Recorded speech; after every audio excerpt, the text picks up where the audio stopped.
Tuhan bersamamu.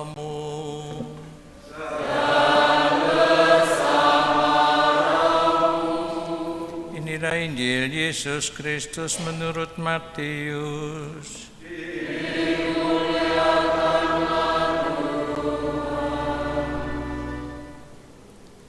Sekali peristiwa, Yesus tiba di daerah Kaisarea Filipi. Ia bertanya kepada murid-muridnya, "Kata orang, siapakah anak manusia itu?" Jawab mereka, "Ada yang mengatakan Yohanes Pembaptis, ada juga yang mengatakan Elia, dan ada pula yang mengatakan Yeremia atau salah seorang dari para nabi." Lalu Yesus bertanya kepada mereka, "Tetapi apa katamu? Siapakah aku ini?" Maka jawab Simon Petrus, "Engkau adalah Mesias, Anak Allah yang hidup."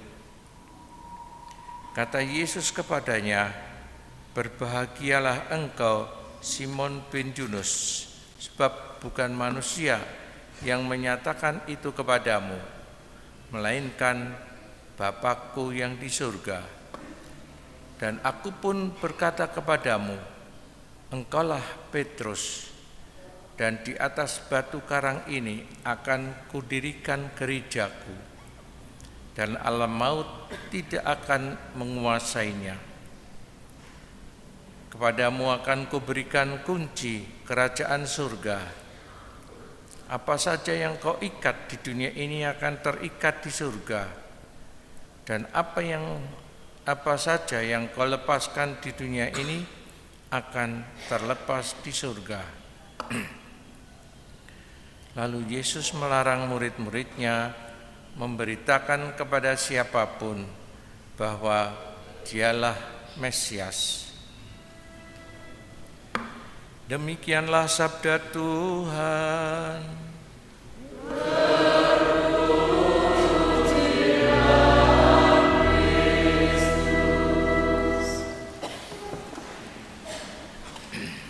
Setelah beberapa waktu lamanya Yesus berkeliling mewartakan kerajaan Allah melalui berbagai macam karya-karyanya, sabdanya, menyembuhkan orang sakit, membuat mukjizat bermacam-macam, mengusir setan dan lain sebagainya, warta kebaikan Tuhan kepada orang banyak. Sekarang murid-muridnya ditanya oleh Yesus,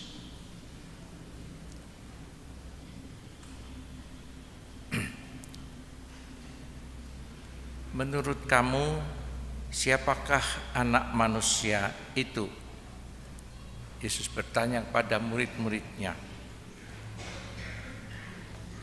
Anak manusia itu sebenarnya juga merupakan satu gambaran pribadi yang sebenarnya diharap-harapkan oleh umat Israel untuk membebaskan mereka,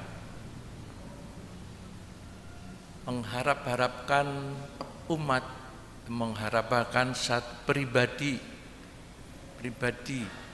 yang akan memberikan, yang memimpin untuk keselamatan, untuk kebahagiaan. Dan memang gambaran kebahagiaan, keselamatan mungkin secara kesejahteraan lahir, karena umat Israel dijajah oleh orang-orang Romawi, mengharapkan Mesias, dan menjadi pikiran banyak orang Israel Mesias yang boleh dikatakan Mesias politis, artinya untuk pembebasan dari penjajahan dan bebas dari mereka. kesejahteraan material, mungkin seperti itu yang diharap-harapkan.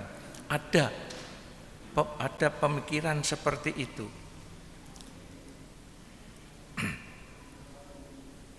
Lalu murid jawab para murid, ada yang mengatakan Yohanes Pembaptis, ada juga yang mengatakan Elia, ada pula yang mengatakan Yeremia, nabi-nabi pada zaman sebelumnya, yaitu yang sungguh-sungguh dihormati karena mereka mengingatkan akan kehidupan mereka kalau mereka tidak setia kepada Allah. Tetapi kemudian Yesus bertanya langsung kepada murid-muridnya dan terutama kepada Petrus. Dia bertanya, tetapi apa katamu, kata kamu sendiri, itu kata orang, tetapi katamu sendiri, siapakah aku ini? Siapakah Yesus itu menurut kamu? Setelah beberapa waktu dia berkarya, mewartakan kerajaan Allah dan lain sebagainya, berselisih dengan orang-orang Farisi, para pemimpin-pemimpin agama. Dia bertanya, menurut kamu siapakah aku ini?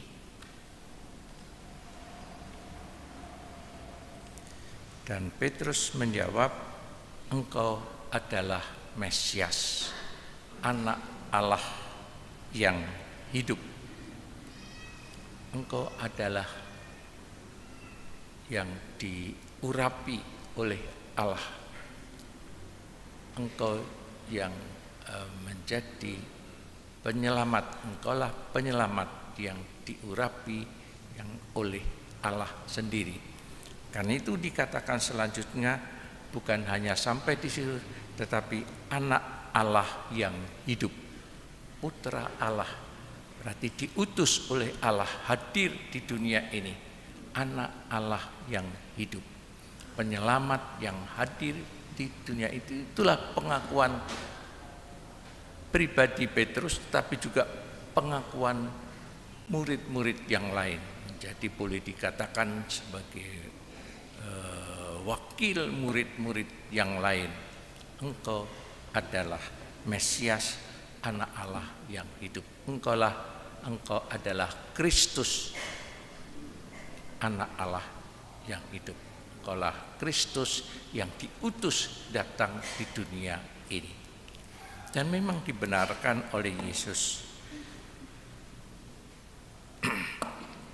Dibenarkan oleh Yesus.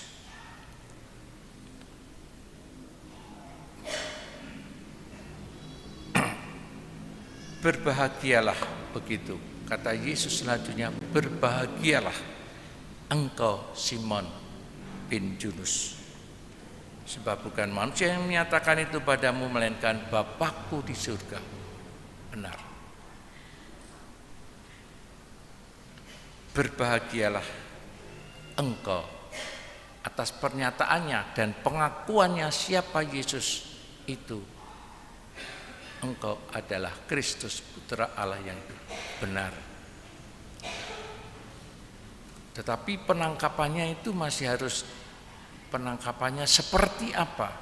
Pengakuannya itu memang benar, tetapi Mesias seperti apa? Kristus yang seperti apa? Ini Kristus yang disimpulkan dari karya-karyanya. Tapi berikutnya nanti setelah wafat dan kebangkitannya, penderitaannya masih juga, tetapi gambarnya menjadi lain. Gambarnya, identitasnya menjadi lain. Ibu bapak dan saudara-saudari semua yang terkasih, atas pengakuan itu kemudian Yesus mengatakan bahwa apa yang ditangkap, diterima itu memang berasal dari Bapa sendiri.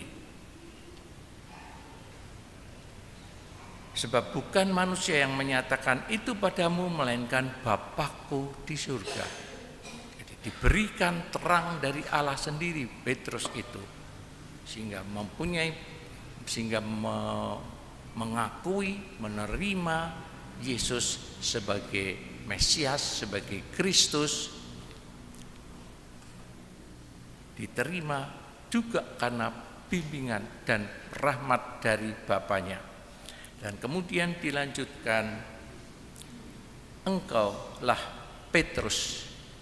Petrus itu artinya karang padas, artinya batu karang yang teguh dan kuat, diterpa oleh gelombang-gelombang badai lautan, dia tetap teguh berdiri tegak, kuat. Dan engkaulah Petrus, di atas batu karang ini akan kudirikan gerejaku, umatku,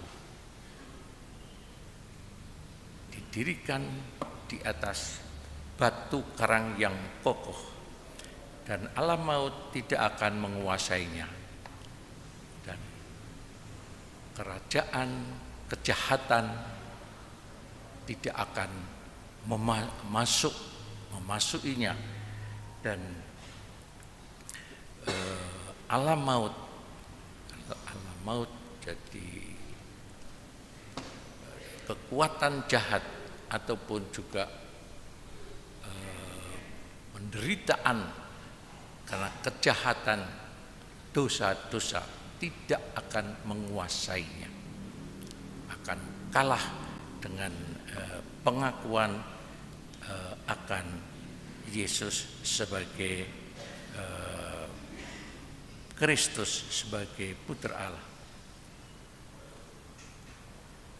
Dan kemudian diberikan kunci, didirikan gereja itu, kepadamu akan kuberikan kunci kerajaan surga. Kunci kerajaan surga. Memang kalau kita melihat patung Petrus itu, dia selalu membawa kunci, ada kunci. Kunci itu untuk membuka ataupun menutup pintu supaya bisa lewat. Itulah kekuasaan. Kita percaya juga kuasa Petrus dan Paus yang melanjutkan pimpinan gereja terus sampai sekarang. Sudah berapa ratus Paus yang bergilir berganti sampai sekarang, sejak Petrus sampai sekarang. Sudah berapa ratus pimpinan gereja untuk seluruh umat Katolik di seluruh dunia. Ibu bapak dan saudara-saudari semua yang terkasih, dan di antara berbagai surat gembala dari Paus sebagai pimpinan gereja, meneruskan tahta Petrus, meneruskan kuasa Petrus sampai sekarang ini. Dan yang ingin saya sentuh satu hal, surat gembala yang mungkin ataupun pasti juga merupakan surat gembala untuk melindungi lingkungan, Laudato Si. Bagaimana itu juga mengajak bukan hanya umat Katolik untuk merawat lingkungan hidup. Merawat lingkungan hidup, entah tanaman-tanaman, entah musim yang sekarang ini juga menjadi keprihatinan beberapa pimpinan negara atau beberapa untuk kerjasama untuk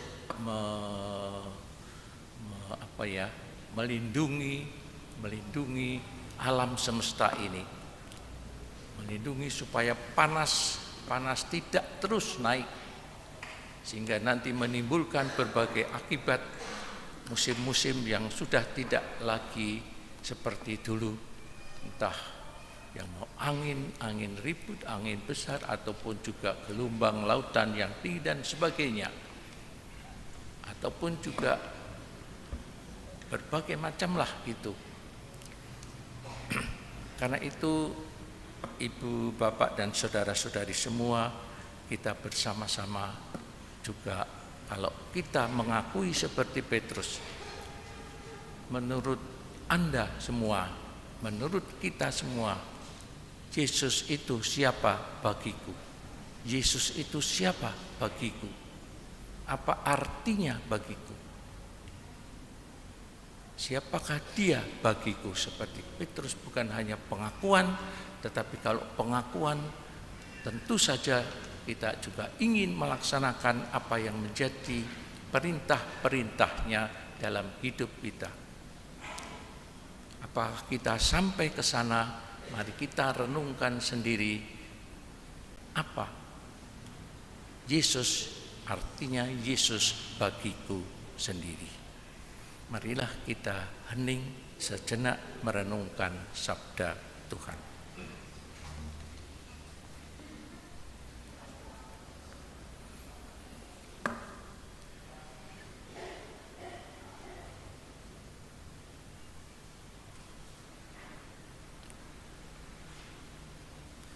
Kemudian pada Bapa dan Putra dan Roh Kudus.